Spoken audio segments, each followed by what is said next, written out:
Hi friends, ಇವತ್ತು ತಿಂಡಿಗೆ ಬಂದುಬಿಟ್ಟು ಚಪಾತಿ ಪನ್ನೀರ್ ಬಟರ್ ಮಸಾಲ ಮಾಡಿದ್ದೆ. ತುಂಬಾ ಈಸಿಯಾದಂತಹ ರೆಸಿಪಿ, ಹಾಗಾಗಿ ನಿಮ್ಮ ಜೊತೆ ಶೇರ್ ಮಾಡ್ಕೊಳ್ತಾ ಇದ್ದೀನಿ. ನಾನು ಈಗಾಗಲೇ ಚಿಕ್ಕದಾಗಿ ಈರುಳ್ಳಿನ ಕಟ್ ಮಾಡಿ ಇಟ್ಕೊಂಡಿದ್ದೀನಿ. ಜೊತೆಗೆ ಇದಕ್ಕೆ ಮಸಾಲೆಗೆ ಬಂದುಬಿಟ್ಟು ನಾನು ಒಂದೆರಡು ಟೊಮ್ಯಾಟೊ, ಒಂದು 8ರಿಂದ 10 ಗೋಡಂಬಿ, ಒಂದು 4 ಎಸಳು ಬೆಳ್ಳುಳ್ಳಿ, ಅಚ್ಚ ಖಾರದ ಪುಡಿ, ಒಂದು 2 ಸ್ಪೂನ್ನಷ್ಟು ಅಚ್ಚ ಖಾರದ ಪುಡಿ, ಒಂದು ಸ್ವಲ್ಪ ಗರಂ ಮಸಾಲ ಇಷ್ಟನ್ನು ಹಾಕಿ ಪೇಸ್ಟ್ ಮಾಡಿ ಇಟ್ಕೊಂಡಿದ್ದೀನಿ. ಇನ್ನು ಎಕ್ಸ್ಟ್ರಾ ಮಸಾಲ ಬೇಕು ಅಂದರೆ ನೀವು ಚಕ್ಕೆ, ಲವಂಗ ಅದೆಲ್ಲನೂ ಹಾಕ್ಕೋಬೋದು. ಬಟ್ ನನಗೆ ಸಿಂಪಲ್ಲಾಗಿ ಬೇಕಿತ್ತು ಅಂತ ಅಷ್ಟನ್ನೇ ನಾನು ಪೇಸ್ಟ್ ಮಾಡಿ ಇಟ್ಕೊಂಡಿದ್ದೀನಿ. ಜೊತೆಗೆ ನಾನಿಲ್ಲಿ ಒಂದು 200 ಗ್ರಾಮ್ನಷ್ಟು ಪನ್ನೀರನ್ನ ಚಿಕ್ಕದಾಗಿ ಕಟ್ ಮಾಡಿ ಅದನ್ನು ಬೆಣ್ಣೆಯಲ್ಲಿ ಫ್ರೈ ಮಾಡಿ ಇಟ್ಕೊಂಡಿದ್ದೀನಿ ಒಂದು ಕಡೆ. ಇನ್ನು ಈ ಕಡೆ ನಾನು ಒಗ್ಗರಣೆಗೆ ಬೆಣ್ಣೆ ಹಾಕಿಬಿಟ್ಟು ಸ್ವಲ್ಪ ಜೀರಿಗೆ ಹಾಕಿ ಈರುಳ್ಳಿನ ಹಾಕಿ ಅದನ್ನು ಫ್ರೈ ಮಾಡಿದೆ. ಅದು ಈರುಳ್ಳಿ ಎಲ್ಲ ಚೆನ್ನಾಗಿ ಫ್ರೈ ಆದಮೇಲೆ ಈಗಾಗಲೇ ರೆಡಿ ಮಾಡಿಟ್ಟಿರ್ತಕ್ಕಂತಹ ಪೇಸ್ಟನ್ನು, ಟೊಮ್ಯಾಟೊ ಪೇಸ್ಟನ್ನು ಹಾಕಿಬಿಟ್ಟು, ಮಸಾಲ ಅಂತ ಹೇಳ್ಬೋದು, ಅದನ್ನು ಹಾಕಿ ಚೆನ್ನಾಗಿ ಬೇಯಿಸ್ಕೊಳ್ತೀನಿ. ತುಂಬಾ ಈಸಿಯಾದಂತಹ ಒಂದು 15 ನಿಮಿಷದಲ್ಲೆಲ್ಲ ನಾವು ಈ ಕರಿನ ಮಾಡ್ಬೋದು. ತುಂಬಾ ಟೇಸ್ಟಿಯಾಗಿರುತ್ತೆ ಅಂತ ಹೇಳ್ಬೋದು.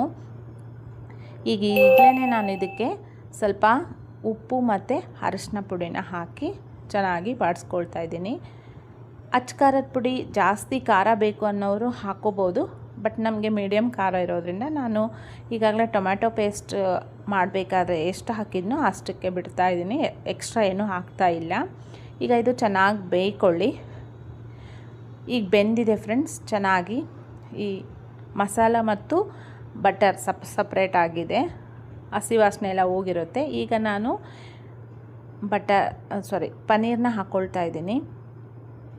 ಅದನ್ನು ಹಾಕಿಬಿಟ್ಟು ಪನ್ನೀರನ್ನ ಚೆನ್ನಾಗಿ ಆ ಮಸಾಲ ಜೊತೆ ಹೊಂದ್ಕೊಳ್ಳೋವರೆಗೂ ಒಂದು 5ರಿಂದ 6 ನಿಮಿಷದವರೆಗೂ ಚೆನ್ನಾಗಿ ಬೇಯ್ಕೊಳ್ಳೋದಕ್ಕೆ ಬಿಡಬೇಕು. ಮಿಕ್ಸ್ ಮಾಡಿ ಲಿಡ್ ಕ್ಲೋಸ್ ಮಾಡಿ ಇಡ್ತೀನಿ. ಒಂದು 5 ನಿಮಿಷ ಆದಮೇಲೆ ಇದನ್ನು ಓಪನ್ ಮಾಡಿದಾಗ ಚೆನ್ನಾಗಿ ಎಲ್ಲನೂ ಬೇಯ್ಕೊಂಡಿರುತ್ತೆ. ನೋಡ್ತಾ ಇದ್ದೀರಲ್ವಾ? ಈಗ ನಾವು ಇದಕ್ಕೆ ಎಷ್ಟು ಕನ್ಸಿಸ್ಟೆನ್ಸಿಯಲ್ಲಿ ನೀರು ಬೇಕೋ ಅಷ್ಟು ಕನ್ಸಿಸ್ಟೆನ್ಸಿಗೆ ನಾವು ನೀರನ್ನು ಹಾಕ್ಕೊಳ್ಬೇಕು. ಇದು ಚಪಾತಿ ಜೊತೆ ಮತ್ತು ಜೀರಾ ರೈಸ್ ಜೊತೆ ತುಂಬಾ ಬೆಸ್ಟ್ ಕಾಂಬಿನೇಷನ್ ಅಂತ ಹೇಳ್ಬೋದು. ಜೊತೆಗೆ ಪಲಾವ್ ಜೊತೆಗೂ ತುಂಬ ಚೆನ್ನಾಗಿರುತ್ತೆ. ಈಗ ನಾನು ನೋಡ್ತಾ ಇದ್ದೀರಲ್ವ, ನನಗೆ ಯಾವ ಕನ್ಸಿಸ್ಟೆನ್ಸಿಗೆ ನೀರು ಬೇಕೋ ಅಷ್ಟಕ್ಕೆ ಮಾತ್ರ ಹಾಕ್ಕೊಂಡು ಇನ್ನೂ ಒಂದು 5 ನಿಮಿಷ ಚೆನ್ನಾಗಿ ಬೇಯಿಸ್ಕೊಳ್ತೀನಿ. ಅಚ್ಚ ಖಾರದ ಪುಡಿ ಏನೂ ಹಾಕ್ತಾಯಿಲ್ಲ, ಯಾಕಂದರೆ ಮುಂಚೆನೇ ಹಾಕಿರೋದ್ರಿಂದ. ಈಗ ಚೆನ್ನಾಗಿ ಬೆಂದಿದೆ. ಒಂದು ಸರಿ ನೋಡಿಕೊಂಡು ಆಮೇಲೆ ನಾನು ಕೊನೆಗೆ ಕೊತ್ತಂಬರಿ ಸೊಪ್ಪನ್ನು ಹಾಕಿ ಚಪಾತಿ ಜೊತೆ ಸರ್ವ್ ಮಾಡಿದ್ದಾಯಿತು. ಇದು ತುಂಬಾ